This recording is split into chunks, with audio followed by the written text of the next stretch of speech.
Hello, everybody. I'm Frank Newport. And I'm Nate Brantingham. And we welcome you to another edition of our podcast, Objective Religion, produced in conjunction with Baylor University's Institute for Studies of Religion. Good morning, Nate. Good morning, Frank. So we've got some new data.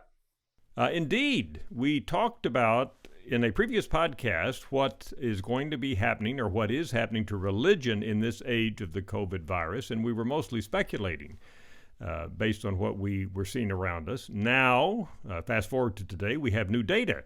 So we look forward now as we go through these data, finding out, or at least attempting to find out, what we know about how Americans' religiosity, their religious behavior and attitudes about religion, may or may not be changing in this extremely significant disruption in our ongoing American life. And as we talked about, a very significant disruption in the way that people worship.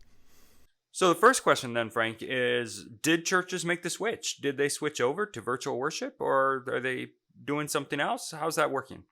Well, most of the data we have now clearly shows that churches have made the switch. Very interesting research from Pew Research. They asked people, all Americans actually, what's going on with your church? Have the doors closed? In other words, is there no physical worship? And sure enough, they found that almost all Americans who had an opinion said that their church was closed. So that's point one. 51% of every American said that their church was now closed. The doors are shut. They could not worship in person. 3% of all Americans said their place of worship was still open, which is very interesting given the social distancing and isolation lockdown orders which are in place or have been in place in most states. And the rest of the Americans that were interviewed by Pew, about 47%, 46%, didn't have an opinion because they don't go to church or they didn't have a connection with the church. So they told Pew, I don't know what's happening because I don't really have a church family. But of everybody who gave an opinion, overwhelmingly, people said their church was closed. That's point one. Now, point two is Pew followed up and said, all right, well, what's going on with your church in terms of worship? And a big percent of Americans who had an opinion about what their church was doing said their church was now streaming or recording so that people could watch online or on television.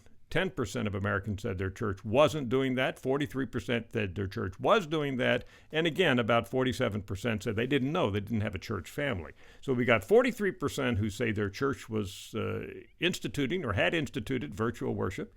10% said their church hadn't.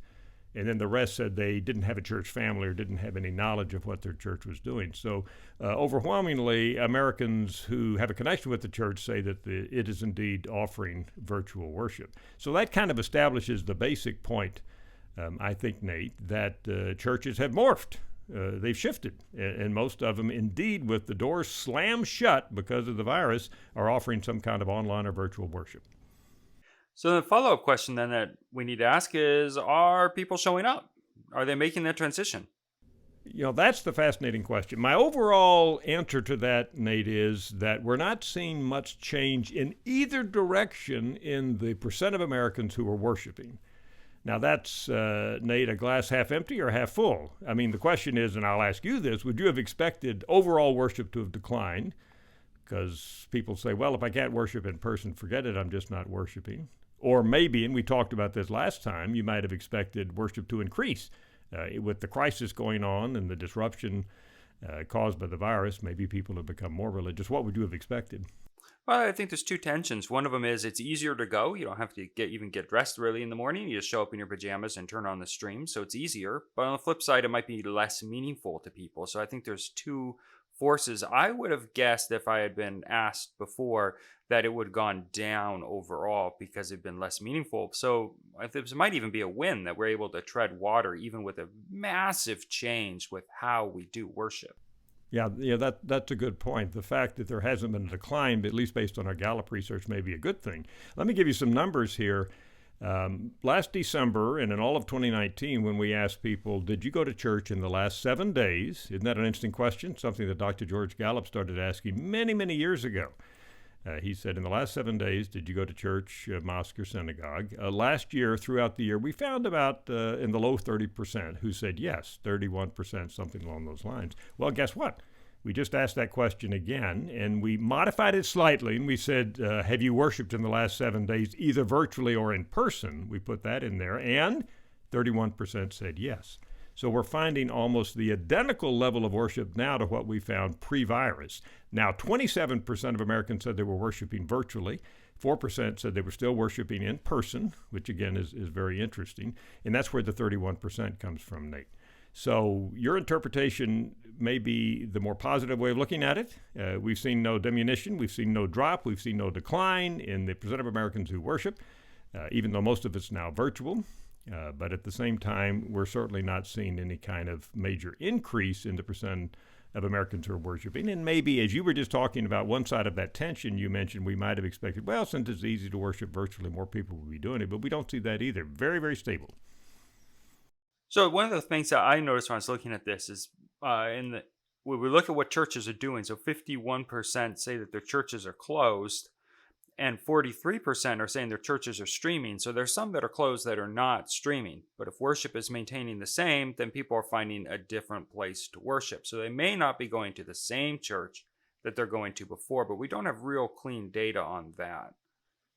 No, we don't.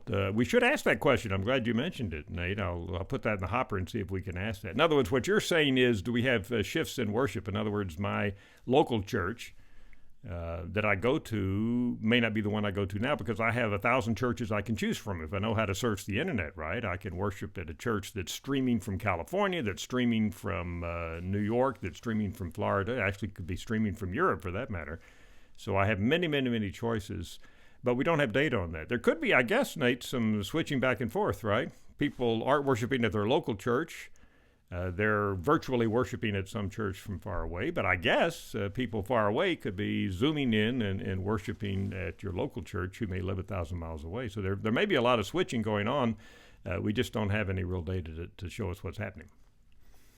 Knowing anecdotally from college students, what seems to be happening is a lot of them are going home to their parents, and then they will stream into our service because it's important for the college students, and their parents might come along, and then afterwards they'll stream in with their parents to whatever their old home church used to be. So people are finding their ways, and some of this difference might be that some of the church denominations or faith traditions are more centralized, and so it might be easier, for example, for Catholics to not go to their local parish, but to still go to a Catholic service that has the same flair, and that's really built into their structure.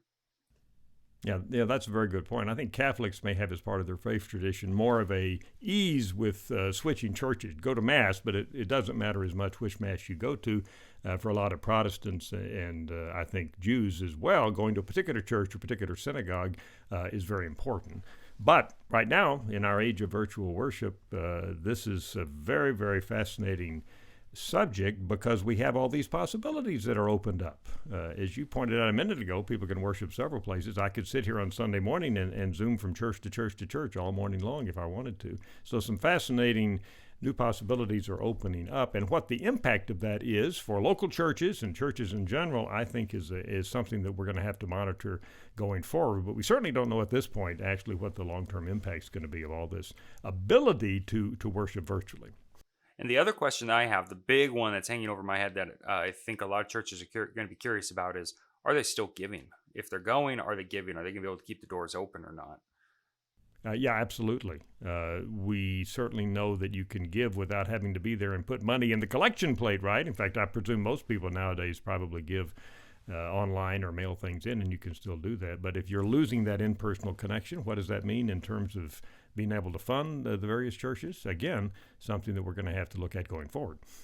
So moving away from churches and church attendance, then the question is, how is this impacting people on their personal faith journey and their personal life of faith? And the first way we could ask that is maybe, how are people praying? Are they praying more, praying less? Yeah, we asked that question. Gallup did. We said, how often do you pray? Now, it's important that we did not say, are you praying more now as a result of the virus? We simply said, how often do you pray? And gave them, often, fairly often, not very often, I never pray, and so forth. 58% of Americans in response to that question said that they're praying often, which sounds fairly high.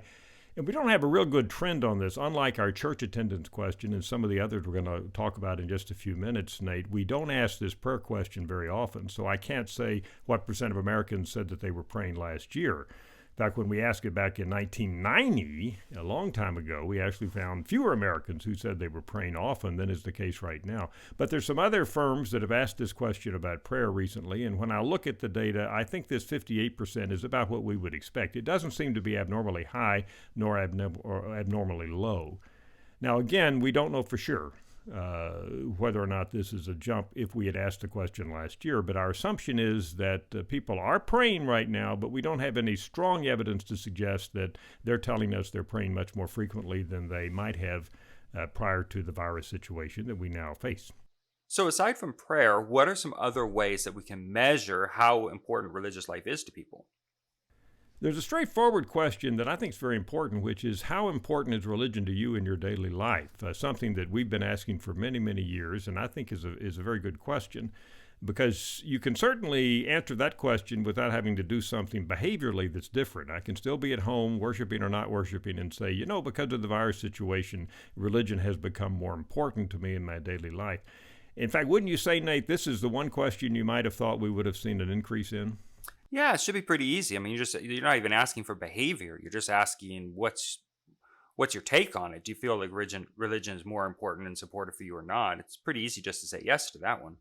But we don't find any change. Now, again, we did not ask this question, is religion more important to you because of the virus? We simply said, how important is religion to you in your daily life? And that's the same question that we've been asking for decades and decades, and we asked it several times last year in 2019, so it gives us a nice comparison. 48% of Americans say that religion is very important in their own life, and again, that's almost identical to what we found in December when we asked it, and when we asked it before that, let's say last May in 2019.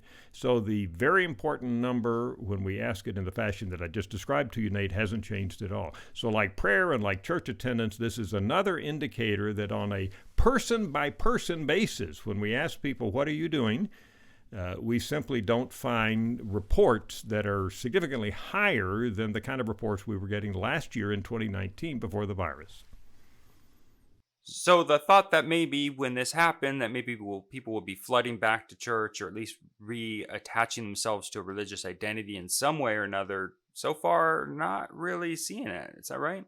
We're not. We talked a lot about the nones, Nate, N-O-N-E-S, which is people who say they don't have a religious identity. When we say, are you Catholic, Protestant, Jewish, some other faith, they say none of the above.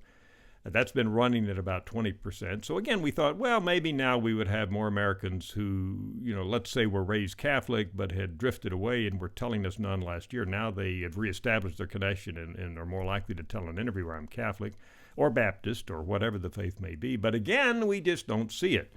Now, the percent of nones dropped a couple of points. I should point that out. We're now at 18% in our last survey, and we had been up at 20 or 21%. So there's a slight drop in nones, which could be suggestive of an increase in religiosity. But from survey to survey, those kind of changes of 2 or 3 points really aren't statistically significant.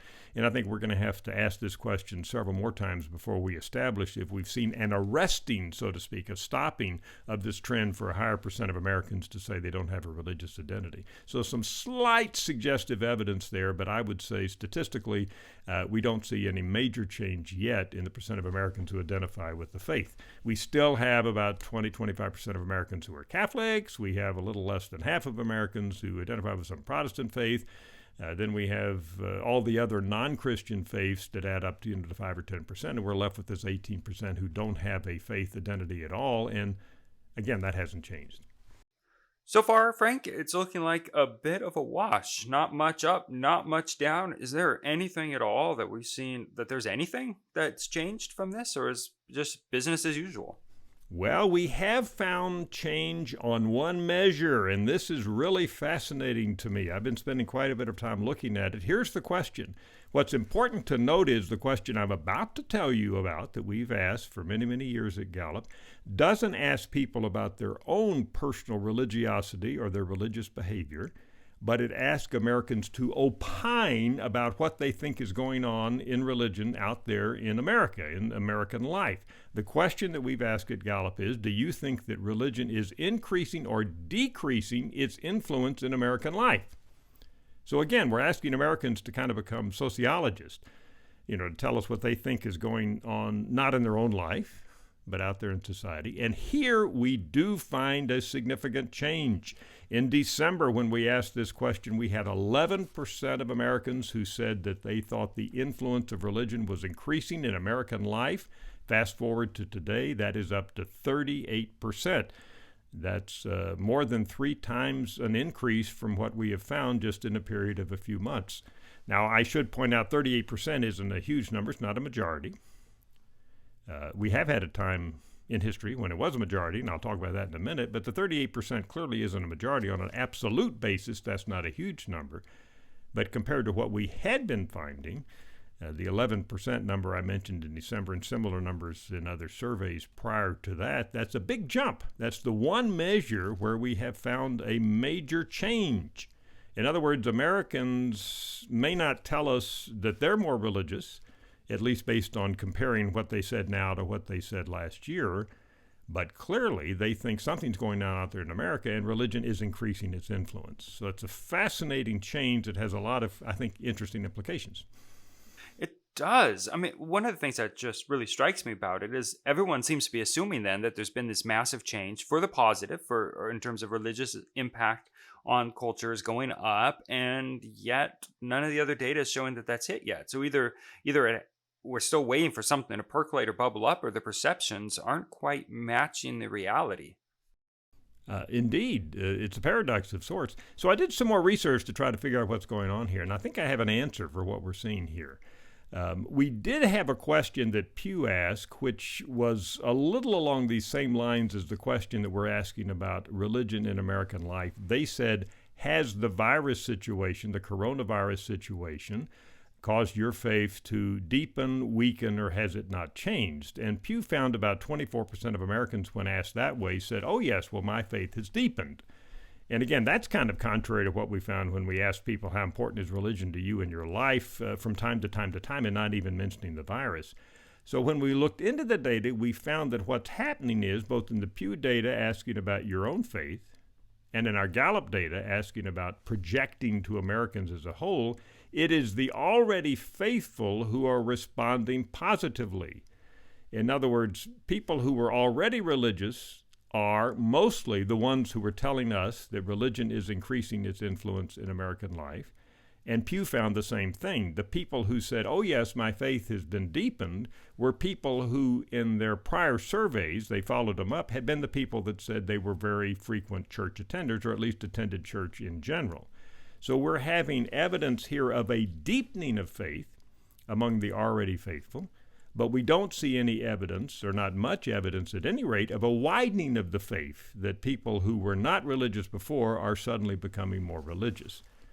And I think, Nate, that's one of the reasons that we don't find any increase in church attendance, because already religious people can't go any higher on our scale. They told us last year they attended church very frequently. Now they're telling us very frequently. We don't have any way of picking up a deepening faith on that measure. And when we say, how important is religion to you in your daily life, last year, these people were saying very important, and now they're saying very important as well. Maybe we needed a scale that said very, very important or something like that, so we could have picked up some intensity. But based on the scales we have, we don't have any increase in the number of people who weren't religious that suddenly are religious. I think we're seeing a deepening of faith, and that's why we're getting these measures that we're seeing here. So it's very, very important that there's some projection going on our Gallup question. I think Americans who are religious say their faith is deepened. So when we at Gallup call them up and say, hey, is religion increasing or decreasing its influence in American life? They say, well, it's become more significant to me. My faith is deepened, so I'm assuming that that's happening to other people as well. And it may be happening to other very religious people, but if these religious Americans are assuming that non-religious people have suddenly become religious, we just don't find that in the data. So it sounds like, on one sense, we've got some strengthening of people's positions on the outside, but we don't actually know that on the non-religious side, right? The nuns, we don't know if they're more nun than they were before. Though we do see a trend that maybe some are becoming less nun than they were before, but too early to tell on that. But those who are very, very religious are definitely strengthening their position on the face of difficulties in the world around them. That's what it looks like. Yeah, based on what we found in the Pew data, it does look like very religious people certainly find their faith strengthening. In terms of your question about the people who weren't religious at all, Pew did allow them in their question to say, my faith has been weakened. And that's, always a possibility. Kind of the situation we found with many Jews after World War II and the Holocaust, who may have been questioning their faith in general, right? So it would be possible, I don't know if that's stretching this analogy, for people now to say, if God is allowing these people to die from the coronavirus, from the COVID virus, that's weakening my faith. Theologically, again, Nate, I'm not sure we want to go down that path and try to figure out whether that's something people would predict or not. But I'm saying we don't see it. When Pew said, has your faith been weakened, only a very, very small number said their faith has been weakened. So I think if you weren't religious before this virus situation, you're still not religious. If you were religious before this virus situation, you've probably strengthened your faith to some degree. All right, Frank, so we're on Corona Podcast number 2. If we were doing a podcast number 3 in the future, what data do we have to look forward to that would be able to give us a better understanding of what's happening? I think one thing that we want to try to probe, if we can, at Gallup when we're asking questions, and maybe other organizations who are asking questions may want to as well, is the kind of thing that you brought up, I think very smartly, which is what's the nature of virtual worship when we really dive into it? Are people enjoying virtual worship, or do they find it's much more negative than an in-person experience, or does it have pluses? There's the question that you brought up about are people now searching for new ways to worship virtually, that is at churches that are not their local church, now that they have the whole internet to choose from to find a service when they want to worship. Is that happening? As you say, are we having people who are kind of returning to the church they grew up in and worshiping there virtually if they can find it on the internet? And very, very importantly, Nate, I think one of the questions we want to continue to try to look at is what's going to happen in the future. We all hope and know, I would say in a positive way, that this is going to change. We'll be able to go back to worship. In fact, in some states, I think they're already considering reopening churches as long as you sit, far apart in the pews and things like that. But what's going to be the long-term impact? Once we've gotten into this habit of worshiping virtually, are we just going to be less interested in going back in person? Or, Nate, is it going to be the other way around? I'm going to be really curious about that.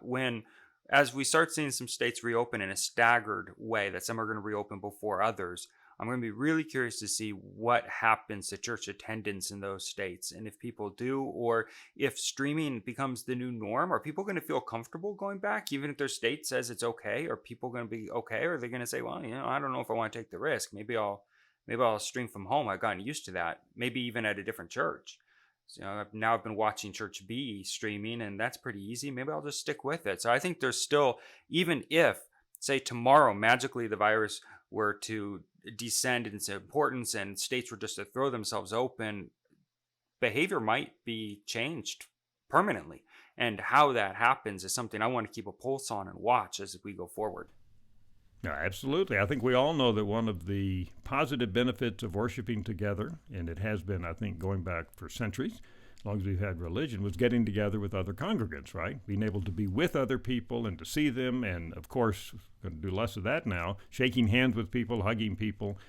A lot of churches in the Protestant faith, as you know, in the middle of the service, have everybody turn in the pews, stand up, turn in the pews, and shake hands and welcome people. A lot of touching goes on in churches. A lot of singing, and of course singing may be one of the ways that you expel the virus, right? The little misty globules go out of people's mouths. Is that going to have to change? So there are a lot of reasons why people may be a little reluctant to go back. But on the other hand, what I'm trying to say here is the in-person connection is very, very powerful. And so maybe there's some people who would say, I'm desperate to go back to church because I want to be in the presence of other people as I worship in my faith tradition. So a lot of questions still that we're going to have going forward about the long-term impact of this virus on Americans' religiosity and Americans' religious behavior. Yeah, that's good. And singing is actually a big one. Our music director has recently been in contact with some national guidance on this that is saying even if states reopen and people start coming to churches, singing is something you're going to have to minimize, cut down, or change because it's one of the activities that most easily transmits virus. So our music director, and I think many across the States are wondering themselves, what's an ethical way to continue to do music? What's that look like? So that might be one of those things that permanently changes, or at least for the near future. The guidance above is saying, don't sing until there is until there's an antivirus or some sort of something built up that we can do, a vaccine or something, before singing's allowed. Yeah. The image that comes to my mind is what happens when you go to concerts and when you see the drummer, often has the plastic booth around the drummer. Have you seen that up on stage with the band? Right, yeah. Maybe we're going to have little individual singing booths, right? Singing booths for members of the choir and so forth. I mean, I'm saying that in a kind of a jocular fashion, but it's possible that something like that could be worked out. Anyhow, we're going to see.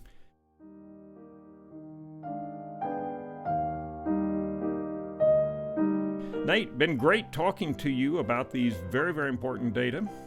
We will have new data going forward, and we'll come back to this, have recurring podcasts where we talk about what we can find out about the impact of the virus situation on Americans and religion. This has been absolutely fascinating, as it always is. I love seeing what changes, and I'm always curious about what doesn't change against my expectations. So thank you for sharing this with us, Frank, and walking us through the data. I really appreciate it. I'm Frank Newport. And I'm Dave Brantingham. And you've been listening to our podcast, Objective Religion, produced in conjunction with Baylor University's Institute for Studies of Religion. Thank you for listening. And if you enjoyed listening to our podcast and want to listen to more, I would encourage you to find us on Apple Podcasts, where you could subscribe, rate, review, and like our podcast and share it with your friends. As always, thank you for listening.